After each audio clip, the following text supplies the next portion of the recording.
The Glory of Spring is a somewhat of a hybrid work. It's called a serenata. A serenata is not an opera, it doesn't really have a plot. It's not a sacred work because the god in it is Jupiter. It's not a cantata because it's on a grand scale. A serenata is essentially a work for a special occasion, usually a celebratory one. Sometimes it's a wedding. In this particular case, it's the birth of an heir to the Hapsburg throne. But Scarlatti clearly put a lot of effort into it. In fact, when it was first performed, it was tremendously successful and was done 2 or 3 times, which is not normal for a serenata. It was, however, performed twice in later years. Once in London in the early 1720s, and then again on the 100th anniversary of Scarlatti's death in 1825. Since when it's more or less languished in various libraries. And until this year. It's performed once in Vienna, and now we're doing it 2015-16 on both the east and west coasts.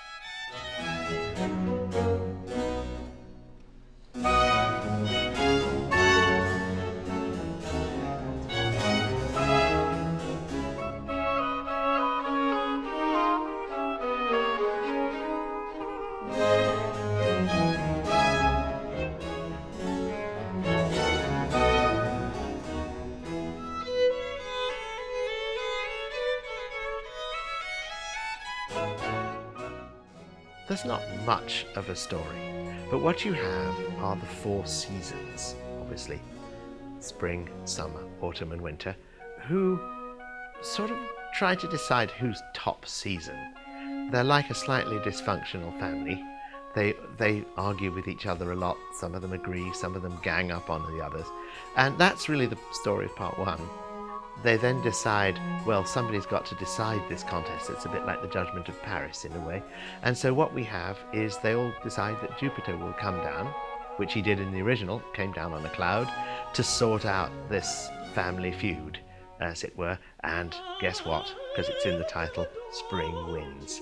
And the allegory, of course, is that spring means the time of rebirth, and in this case, it is simply birth of little Leopold Hapsburg.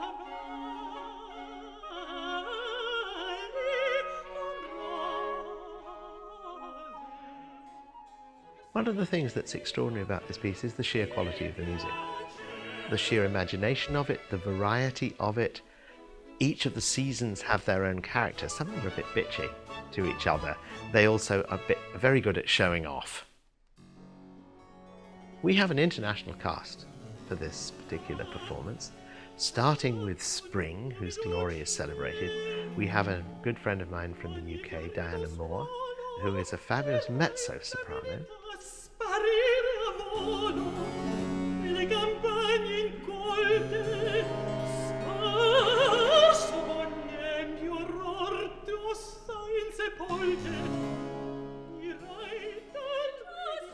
Suzana is singing the role of Summer. She is from Slovenia, which is right next to Italy. She sings Summer, soprano part, which as far as I remember was written for Durastanti, who was a friend of Handel's. And this is one of the reasons perhaps why this piece was done in England, because having learnt the role, why waste it?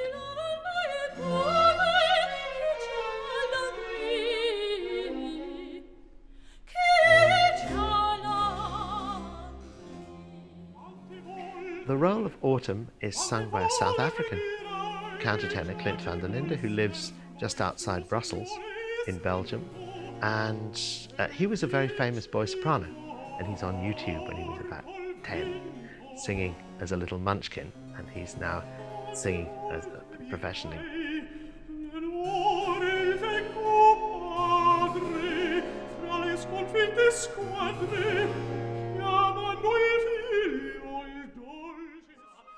The role of Winter in most of these pieces about seasons is sung by a hoary old bass with a long white beard who huffs and puffs and feels very old.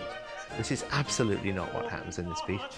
Winter is a feisty tenor and sung here by Nick Phan, who's now lives in the Bay Area.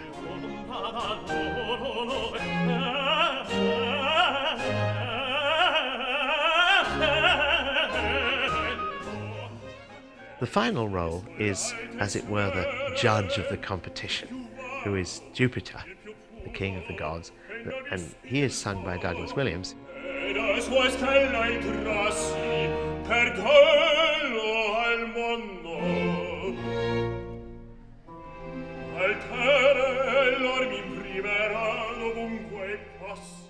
I find Scarlatti's music very compelling. It is the ultimate in what you might call Italianità. It's very Italianate. He is the super Italian vocal composer in the same way as Corelli and Vivaldi are the super instrumental composers. He writes beautiful tunes, beautiful recitatives, it's always very brilliant, and he's the person almost more than anyone who taught Handel his Italian opera style.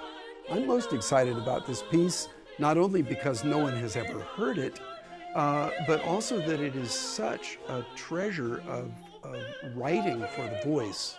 All four voice parts, all four seasons and then Jove, have been given very challenging arias, but it's in great variety. There are some beautiful moments representing the Danube River flowing by, and the tempest and a nightingale, each which is colored with very interesting effects in the orchestra.